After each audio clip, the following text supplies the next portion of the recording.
everyone! Today I'm going to show you how to make this oversized t-shirt with little embroidered flowers for a stuffed animal. Now let's get started!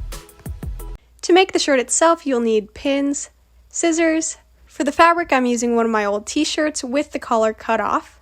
And lastly, you'll need the patterns. I'll have printable versions of these linked down below.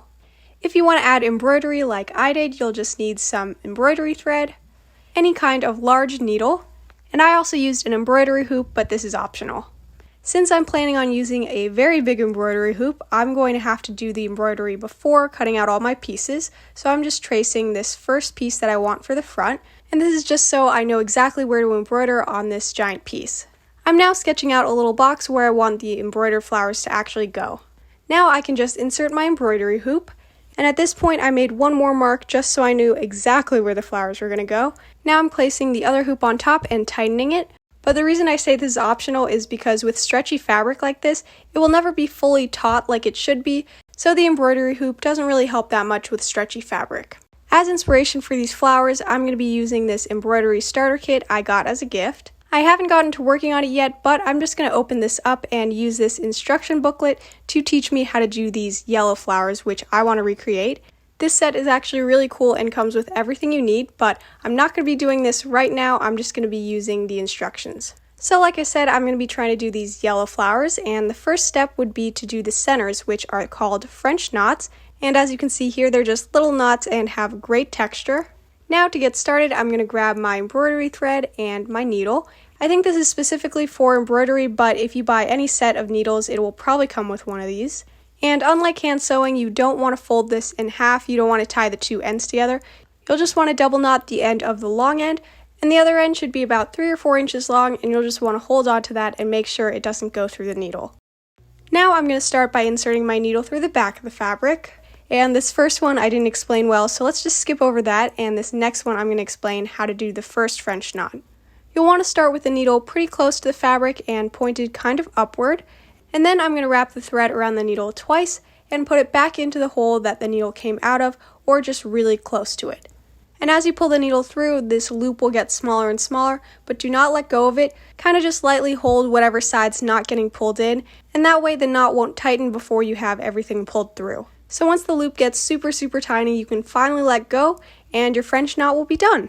Now you can insert your needle back through wherever you want the next one to be. Since these are going to form the inside of a flower, for me, I tried to make them really close together, and for this first bigger one I did 5, and then for the other one I ended up doing 3. If this is your first time doing a French knot or any kind of stitch, I'd recommend trying it out on another piece of fabric before you try it on your final one, just so you don't have to keep redoing it and making new holes in the fabric.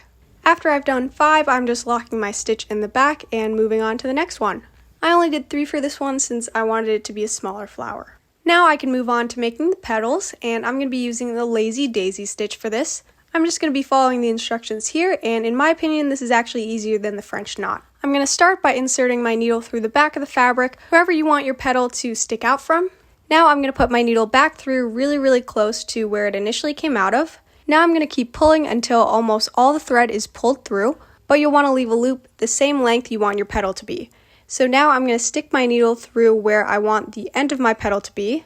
Then I can pull that all the way through, and then insert my needle on the very other side of that loop that is the petal.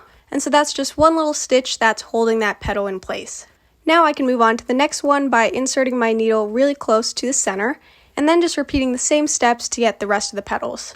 As you'll see, I didn't do the best job keeping my petal length consistent, but it's okay if it's not perfect, it'll still look great. I ended up doing 6 petals for this big one, and they're all towards the bottom because I want it to be like the flowers kind of looking up, and that way you don't have to do too many petals. Then I just did 5 smaller ones for the smaller flower, and then I locked my stitch in the back. Now the last thing I'm going to add are some stems, and I'm just going to do this using a back stitch, which is my go-to stitch. And I started by inserting my needle through the back pretty close to the petals, and then you can put your needle back through, making however long of a stitch you want. And now going through the back of the fabric, you'll want to insert your needle a little bit away from that first stitch, and then you can insert your needle back through where that first stitch ended. And now you can continue doing that, making whatever shape or line you want. I'm just doing a stem, so I'm going to have it curve a little as it goes down.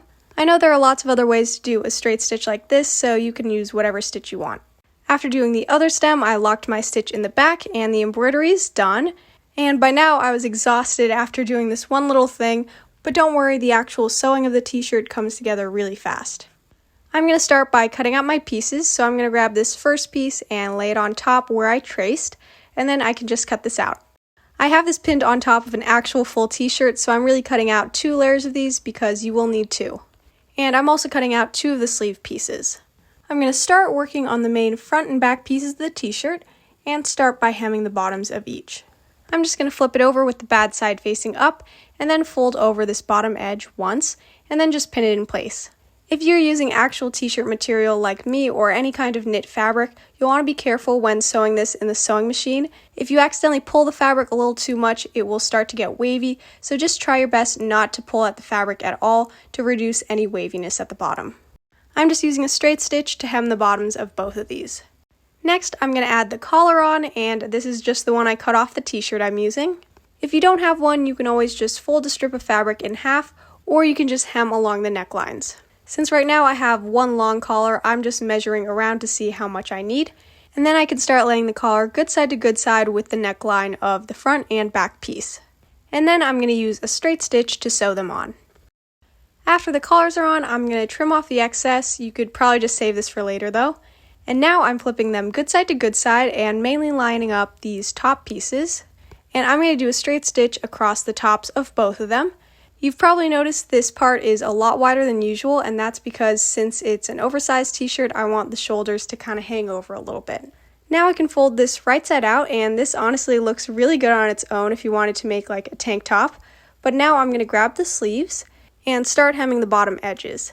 As you can see, this fabric is very stretchy lengthwise, and that's the direction I'm going to be sewing. So to prevent any stretching or waviness in the end, I'm going to be using this tape trick where I just basically tape the fold over instead of pinning it, and that way the fabric won't stretch as it's going through the machine, and so you won't get any waviness in the end. To do this, I just cut a strip of tape in half lengthwise because it doesn't need to be very wide, and I just tape down this edge that I folded over. And you want the tape as close to the edge as possible because you don't want to have to sew over the tape. That just makes the tape really hard to remove. And I could have done this for the bottom of the shirt too, but I didn't think any waviness would be very noticeable there. It's up to you though, do whatever way you prefer. After doing a straight stitch all along the bottom, I can remove the tape, and hopefully it comes off all in one piece. And now we can move on to sewing the sleeves onto the shirt. I'm just lining up the sleeves with the main shirt piece good side and pinning together the curves. While I'm working on this, I'd like to announce that I'm going to be trying out my first live stream next Saturday, which is May 22nd at 9 a.m. Pacific time. There, I'm going to be unboxing some new stuffed animals and designing an outfit for one of them for my next video. If you come live, you'll be able to talk to me, give me any suggestions, and basically just help me design an outfit. Click the notifications bell below if you don't want to miss it. Now, after sewing on the sleeves, it should look like this, and now I'm going to fold it in half with the bad side facing out and just sew up the bottoms of the sleeves and the sides of the shirt. So I'm just carefully matching those parts up and then pinning them in place. And you'll want to make sure wherever you're planning on sewing that it all connects and there isn't any holes in the armpit or anything. Now I'm just going to sew where I pinned using a straight stitch. And after that, this is ready to wear. I'm just going to trim off some of the extra sleeve parts, and that's completely normal. And now I can just turn this inside out and try it on my stuffed animal. You'll notice that for an oversized t-shirt, this shirt isn't very long, so for the actual pattern I ended up extending it so it's a little more long and oversized. To make this a little more stylish, I ended up folding up the sleeves twice because as you can see they're very long, but I think it turned out super cute. It's a great shirt to wear to just relax. This was requested, and I'll be doing another request next week, so comment any video ideas you have below. I do get a ton of great requests, but I promise I write down all of these ideas and we'll get to all of them eventually. I really hope you enjoyed this video. Please give it a like, comment, and subscribe to my channel if you want to see more stuffed animal crafts, and I'll see you next time!